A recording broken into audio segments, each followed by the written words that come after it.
Hi hello నమస్తే, నేను మీ anchor Shiva. Welcome to iDream Media. ఈరోజు మన ముందున్న guest Chalaki Chanti. Already promo చూశారు. చలాకీ చంటి గారిని ఈరోజు నిన్ను తీసుకొని రావడానికి చాలా కారణాలు ఉన్నాయి. చాలా గ్యాప్ కూడా ఉంది ఆయనకి, ఇండస్ట్రీకి, ఆయనకి. ఆ కారణాలకి మనకి తెలియని విషయాలు తెలుసుకునే ప్రయత్నం అయితే చేద్దాం. చంటనతో చాలా మాట్లాడాలి యాక్చువల్లీ. ఎప్పటి నుంచో అనుకుంటున్నాం కానీ ఇప్పుడు కుదిరింది. ఆయన బిగ్ బాస్లో నుంచి బయటకు వచ్చాకే నేను ప్లాన్ చేశా. బట్ దాని తర్వాత కొంచెం కొన్ని కారణాల వల్ల అది అలా పోస్ట్ పోన్ అవుతూ రావడం జరిగింది. ఈరోజు వచ్చింది, మాకు అవకాశం ఇచ్చాడు అన్నకి చాలా థ్యాంక్స్ అన్న. ఫస్ట్ దగ్గర ఎప్పంటే ఎట్టరా. థ్యాంక్ యూ అన్న, నా ఇంటర్వ్యూకి వచ్చినందుకు. Thank you so much. ఆరోగ్యం ఎలా ఉంది? సూపర్ అన్న. ఫస్ట్ నాకు బాధ వేసింది అన్న, మొన్న షోలో కూడా నేను అది చెప్పడం జరిగింది, చాలా వీక్ అయిపోయావు. ఆబ్వియస్లీ ఒకసారి ప్రపంచంలో ఎవడైనా సరే ఒకసారి హాస్పిటల్కి వెళ్ళిన తర్వాత వాడి పాత రోజులు ఉంటాయంటే అది నమ్మశక్యమైంది కాదు. ఆబ్వియస్లీ వీక్ అవుతాం కాబట్టి. కాకపోతే ఏంటంటే టైం పడుతుంది, పుంజుకోవడానికి కాస్త టైం పడుతుంది. బై గాడ్స్ గ్రేస్ తొందరగానే పుంజుకుంటున్నా. ఎలా బయటపడ్డారు అన్న హార్ట్ స్ట్రోక్ నుంచి? అది తట్టుకొని అప్పుడు మొత్తం అంత పెద్ద ఇదైపోయి ఇండస్ట్రీ వాళ్ళు ఏమైనా హెల్ప్ అలాంటివి ఏమైనా ఉన్నాయా? ఇండస్ట్రీ వాళ్ళ హెల్పా? ఎవరూ చేయలేదు బాయ్. ఎట్లుంటుందంటే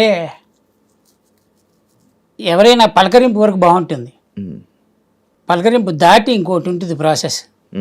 అది కొంచెం చాలా దగ్గర మనుషులే చేస్తారు. ఆ పలకరింపు దాటి ఇంకో ప్రాసెస్ ఏంటంటే నేనున్నాను అనే ధైర్యం ఇవ్వడం అనేది అదొక కైండ్ ఆఫ్ ఇది. అది కాక ఇంకో పద్ధతి ఉంటుంది చూసావా, అక్కడికి ఎవరు రారు. సో నేనేమంటున్నానంటే ఎవరు రారు అన్నాకంటే ఎందుకు రావాలంటున్నా. ఎందుకు రావాలనే డౌట్ కూడా ఉంటుంది. ఇప్పుడు సడన్గా నేనే ఉన్నా, నా దగ్గర ఉండొచ్చు ఉండకపోవచ్చు, నేను చెయ్యగలగచ్చు చేయలేకపోవచ్చు. చెయ్యలేని పక్షంలో నేను చేయలేదు అంటే అవతల తప్పు పట్టుకుంటాడు, అలానే నేను తప్పు పట్టినట్టే. సో ఏంటంటే మనం అవతలని తప్పు పట్టే బదులు అట్లీస్ట్ పలకరింపులు అవన్నీ ఉన్నాయనుకో కొంచెం ఓకే, హ్యాపీ ఫీల్ అవుతాం. బేసిక్గా పెద్దగా ఎవరు పలకరించలేదు. కొంతమంది ప్రముఖులు మాత్రం ఫోన్ చేశారు, పెద్దవాళ్ళే ఫోన్ చేసి జాగ్రత్త, బాగానే ఉన్నావు కదా, ఏదైనా ఉంటే నాకు ఫోన్ చేయి అని వాళ్ళు చెప్పడం వాళ్ళ బాధ్యత. చెప్పారు, చెప్తామంతే. నిజంగా ఆన్ స్పాట్కి వచ్చేటప్పటికి ప్రపంచంలో ఎప్పుడేం చేయడరా. నీ దగ్గర డబ్బులు ఉంటేనే నువ్వు బతుకుతావు, ఇది కలియుగం పాలసీ. నీ దగ్గర డబ్బులు లేకపోతే చచ్చిపో.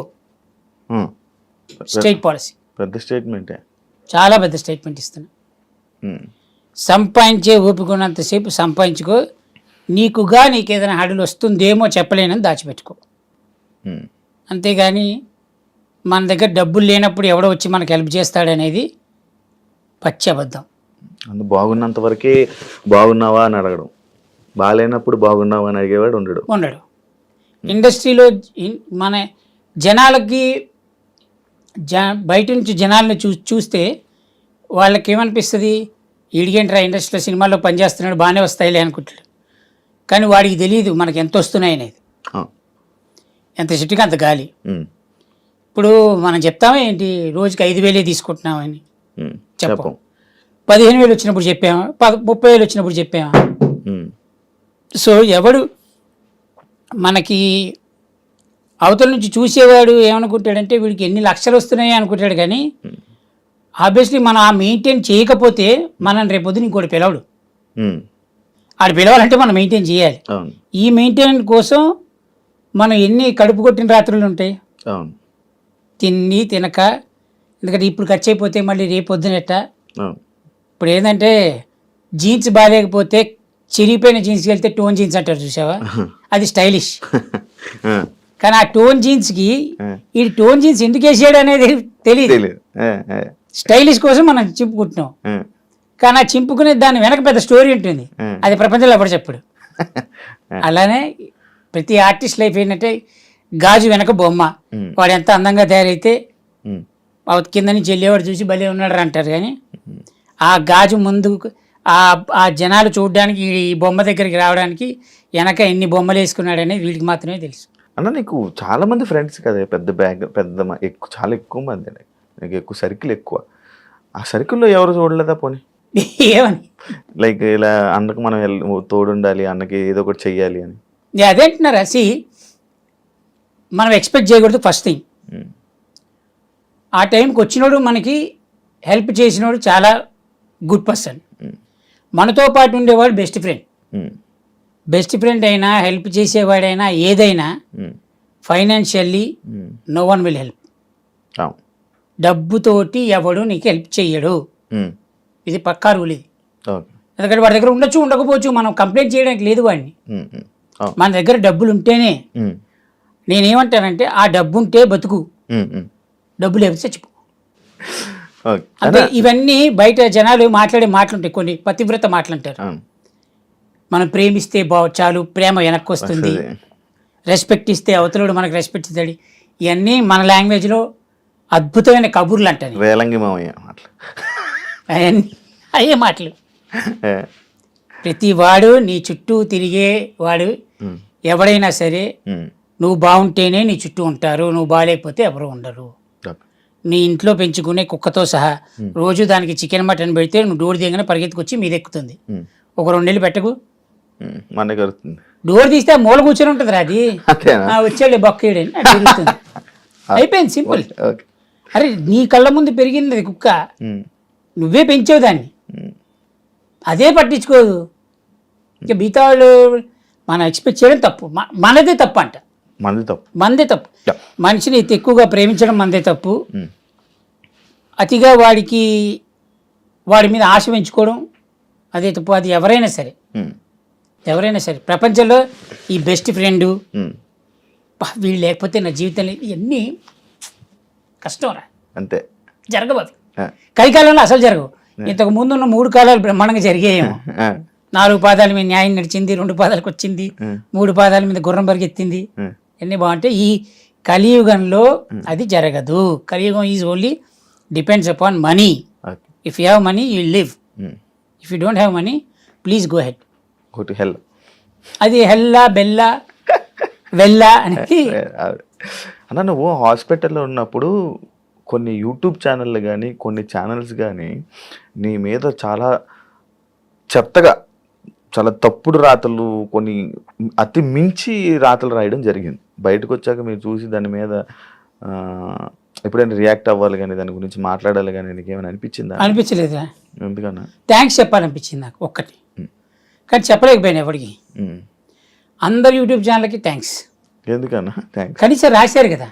ఓకే. నేను కొన్ని ఛానల్స్ నేను బయటకు వచ్చిందో చూసా. చంటీకి హార్ట్ అటాక్, చంటీకి బైపాస్ సర్జరీ డైరెక్ట్గా వాడే వచ్చి చేసాడు, ఇట్లా తీసి వైర్లు వేసి వాడే చేసాడు.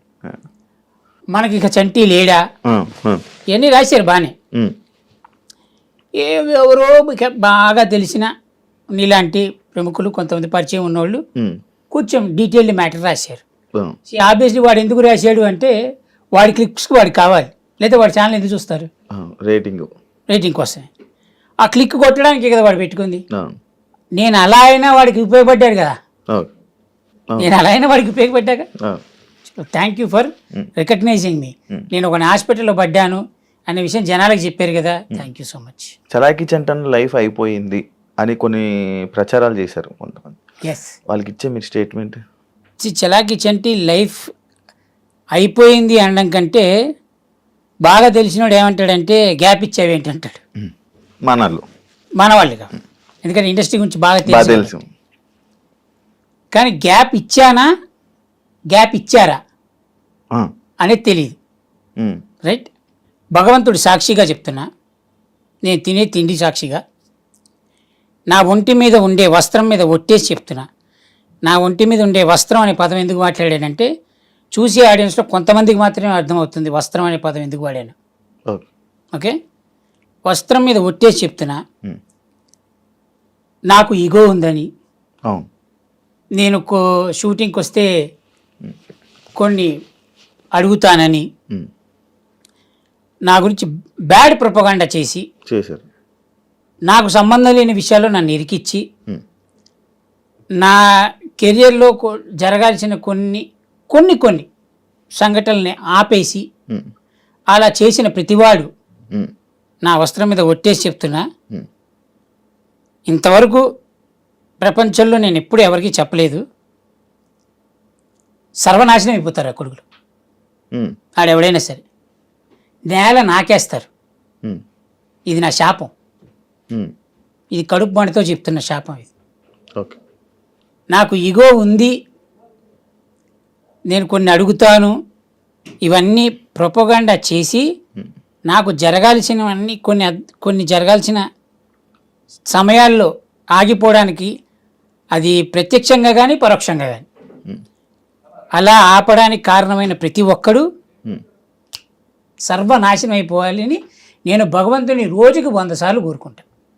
ఒట్టేసి శాపం పెడుతున్నా, ఆ భగవంతుడు నేను తినే తిండి మీద ఒట్టు, నేను నమ్మే దేవుళ్ళ మీద ఒట్టు, వాళ్ళు నా వెనక ఉంటే వాళ్ళు మాత్రం నాశనం అవుతారు. ఇప్పుడు ఇంకోటి చెప్తా, ఎదుటివాడు చెడు కోరుకోకు అని చెప్తారు చూడ, అది తప్పు. ఉమ్. ఎందుకు కోరుకోవద్దు? మనం నాశనం అయిపోయి వాళ్ళు కోరుకుంటున్నప్పుడు మనం ఎందుకు కోరుకోవద్దు అంటారా? That's it. నువ్వేమీ భగవంతుడివి కాదు, సామాన్య మానవుడివి. నువ్వు కడుపుకు అన్నమే తింటున్నావు, వాడు కడుపుకు అన్నమే తింటున్నాడు. వాడు నా చెడుని కోరుకున్నప్పుడు నేను వాడి చెడుని ఎందుకు కోరుకోకూడదు? ఇప్పుడు రేపొద్దున ఇంటర్వ్యూ బయటకు వచ్చిన తర్వాత నువ్వు ఎలా అలాంటి వాళ్ళ గురించి మాట్లాడుతున్నావు అంటే వాడెవడో నీకు తెలుసు, ఎవడైతే కమెంట్ పెడుతున్నాడో, రైట్? నా చెడుని ఎవరు కొడుకున్నాడో నీకు తెలుసు. అలాంటి వాడితో సహా వాడు కూడా నాశనం అయిపోవాలి, సర్వనాశనం అయిపోవాలి. ఎందుకంటే నేను బాగాలేనప్పుడు నువ్వెందుకు బాగుండాలి? Simple policy. నేను బాగుంటే నువ్వు బాగుండాలని కోరుకుంటా. నేను నాశనం అయిపోవడానికి అయినోడు ఎవడైనా నాశనం అయిపోవాలి. అది that's a human mentality, human tendency, human nature. ఇప్పుడు సముద్రంలో ఎక్కువ చెత్తేసి అది రిఫ్లెక్ట్ ఎప్పుడో కొడుతుంది, మొత్తం అందరూ బిస్కెట్ అయిపోతాం. దాని సముద్రం తప్ప కాదుగా, నువ్వు వేసావు చెత్త, అది తిప్పి కొట్టింది. నేనంతే, నా మీద చెత్త వేసాడు, నేను తిప్పి కొడుతున్నా. భగవంతుని అడుగుకుంటున్నా, వాడు నాశనం అయిపోవాలి, తొందరగా నాశనం చేయరా, అది నేను బతుకుండగానే చూడాలి ఆ నాశనాన్ని అని. హ్యాపీ. చలాకి చెండి వెండితెరకి బుల్లితెరకి గ్యాప్ ఇచ్చారా, వచ్చిందా? లైక్ ఎందుకు ఇవ్వాల్సి వచ్చింది ఇప్పుడు ప్రెసెంట్? అదే చెప్తున్నా మళ్ళీ సేమ్ అదే topic. Same topic. Okay okay. మనం ఏదన్నా ఓ సినిమా ఆఫీస్కి వెళ్తే, అవును, అది ఇప్పుడు యాక్చువల్లీ నేను అదే అడగబోతున్నాను. ఏదైనా మనం సినిమా ఇండస్ట్రీలో ఉండాలి అని అంటే చాలా ఒక క్వశ్చన్ అది. సినిమా ఇండస్ట్రీలో ఉండాలంటే, లేకపోతే కొంచెం సక్సెస్ అవ్వాలంటే సినిమా ఆఫీసులకి వెళ్ళి నాకు సినిమా అవకాశం ఇవ్వండి అని అడగడం కానీ, లేకపోతే వాళ్ళతో మంచిగా ఉండడం కానీ జరిగితేనే వాళ్ళు ఇండస్ట్రీ కొంచెం సక్సెస్ అవుతుంది అంటారు. కానీ చలాకీ చంటికి ఏదో ఈగో అడ్డు పెట్టి కానీ, లేకపోతే అడగడు, ఏం చేయడు అనేది ఒక టాక్ ఉంది. అక్కడ ఏంటది? ఈగో అడ్డు టాక్, రైట్? అంటే నీకెవడో చెప్పాడు. అవును. ఇప్పుడు నీకుగా నువ్వు నాతో తిరిగితే నీకు తెలుస్తుంది. అవును. ఇప్పుడు ఎవడో చెప్పిన మాటలు నువ్వు నమ్మి నువ్వు నన్ను అడగకుండా, లేదా నువ్వు నా గురించి తెలుసుకోకుండా నువ్వు ఎలా తీసుకున్నావు డెసిషన్? సింపుల్ ఫ్యాక్ట్, సింపుల్ చెప్తా. ఇప్పుడు నేను ఒక సినిమా ఆఫీస్కి వెళ్ళా, అక్కడ డైరెక్టర్ పరిచయం, డైరెక్టర్ని అడిగా, ఆయన 4 రోజులు డేట్లు ఇచ్చారు మనకి. కో డైరెక్టర్ని పిలిచారు, డేట్లు ఇవ్వండి అన్నాడు. కో డైరెక్టర్ అన్నాడు, నెంబర్ రాసుకున్నాను భయ్యా, మీకు తొందరగా ఫోన్ వస్తుంది. ఇప్పుడు ఈ పలానా సినిమా ఆఫీస్ నుంచి నాకు డేట్లు వస్తుందనే ఆశతోటి మనం బతుకుతుంటాం, రైట్? అది రాదు. అది ఎందుకు రాదు అంటే దాని వెనక 100 కారణాలు ఉండొచ్చు.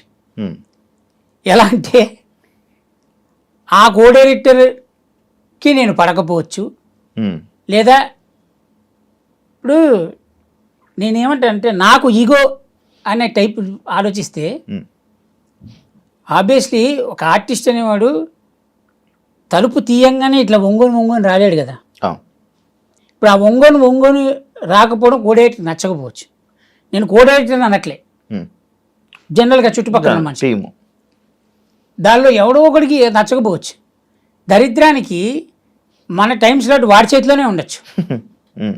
వాడికి నచ్చపోక మనని పిలవక మన ప్లేస్లో వేరే వాడిని పెట్టి ఉండొచ్చు. లేదా వాడిని వేరే వాడిని ఎందుకు పెడతాడు? వాడు నచ్చి ఉండొచ్చు. వాడికి మధ్య 100 ట్రాన్సాక్షన్ జరిగి ఉండొచ్చు. Transaction in the sense lot of things. So ఇప్పుడు ఎవరిని తప్పు పట్టడానికి లేదు ఇక్కడ. మన బాధ్యతని మనం వెళ్ళి అడిగాం. అలానే ఒకే ఆఫీసుకి 100 రోజులు తిరగంగా అవును 100 రోజులు తిరగంగా 100 రోజులు తిరిగేటప్పటికి 100 రోజులు ఏ ఆఫీస్కి వెళ్తాం, డైరెక్టర్ మనకి మహా క్లోజ్ అవును అన్నప్పుడు వెళ్తాం. ఆ డైరెక్టర్ ఇస్తాడు మనకి ఛాన్స్, ఎందుకంటే మనతో తిరిగాడు, మన గురించి తెలుసు. మనం ఏంటో తెలుసు. కనీసం ఒక డైరెక్టర్ మన మీద గుడ్ ఇంప్రెషన్ ఉందనుకో, అతను కూడా ఇస్తాడు మనకి ఛాన్స్. కో డైరెక్టర్ వచ్చి చెప్పినా ఏదైనా చంటి వద్దండి సతాయిస్తాడండి అదంట ఇదంట అని చెప్పినా కూడా నాకు తెలిసిలేవా డేట్లీ అంటాడు. ఎందుకు? అతని గురించి కొద్దిగా గొప్ప, నా గురించి కొద్దిగా గొప్ప అతనికి తెలుసు. ఇప్పుడు కొత్త డైరెక్టర్లు వాళ్ళకి ఏం తెలుసు? తెలియదు. ఇప్పుడు నేను కనబడింది, ఇప్పుడు నాకంటే ఏజ్ తక్కువ ఉన్నాడు, లేకపోతే నా తర్వాత ఇండస్ట్రీకి అసిస్టెంట్గా జాయిన్ అయ్యి ఇప్పుడు డైరెక్టర్ అయిపోయి హైలీ టాలెంటెడ్ డైరెక్టర్స్ అయిన తర్వాత అన్న చంటే నా బాగున్నావా అని పలకరించేవాళ్ళు కొంతమంది ఉంటారు. నేనేమనుకుంటా అంటే రెండు సినిమాలు హిట్ కొట్టారు కదా అన్న చంటన్న అనేప్పుడు మనం ఏం ఫీల్ అవుతాం, భయ్యా ఎలా ఉన్నారంటాం. ఇప్పుడు భయ్యా ఎలా ఉన్నారని మనం పిలిచిన తర్వాత భయ్యా అవసరం లేదన్నా, నన్ను ఏదో పేరుతో నాకున్న పేరుతో పిలువ అంటాడు. అలా కాదు భయ్యా నేను లేదు వద్దన్నానా అంటాడు. ఇప్పుడు మనం పేరుతోటి పిలవడం మొదలెట్టాం. ఈ పక్కన ఉంటారు కొంతమంది. ఇప్పుడు ఈ డైరెక్టర్కి నాకు జరిగిన కాన్వర్జేషన్ వీళ్ళకి తెలియదు. నేను పేరుతో పిలిచిన రావడం వల్ల ఇది ఒక సంఘటన జరిగింది చెప్తున్నా.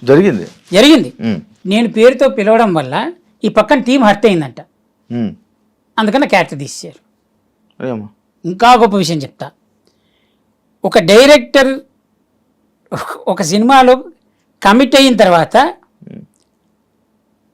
ఒక డైరెక్టర్ ఫాదర్ అక్కడ కూర్చొని ఉన్నారు.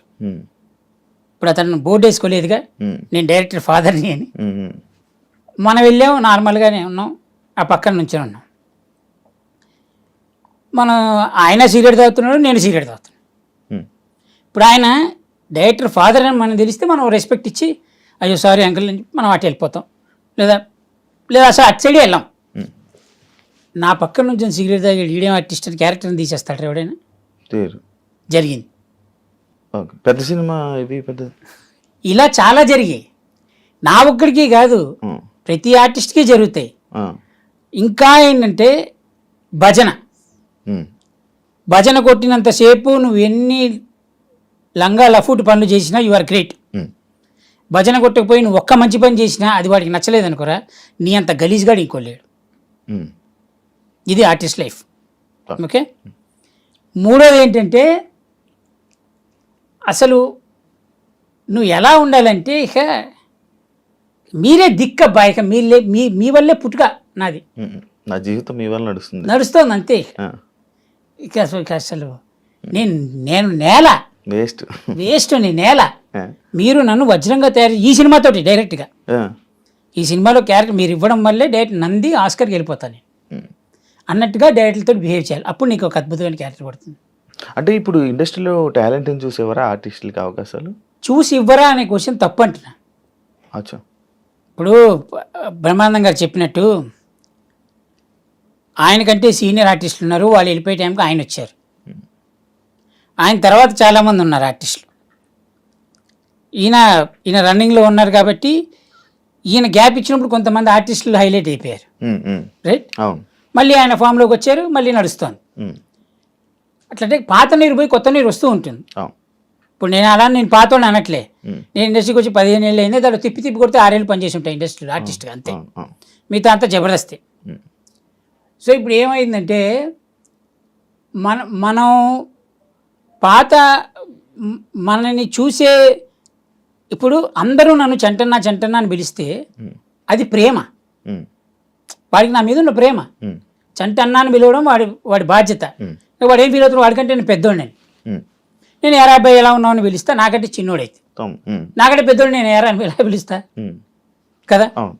ఆ ప్రేమ అభిమానాన్ని వాళ్ళు నన్ను చంటన్నా అని పిలుస్తుంటే పక్కోడికి ఏమనిపిస్తుంది అంటే వీళ్ళు చంటి కొంచెం పెద్దోడే అన్న రెస్పెక్ట్ ఇచ్చి వీడు చంటన్నానే పిలవడం మొదలెడతాడు.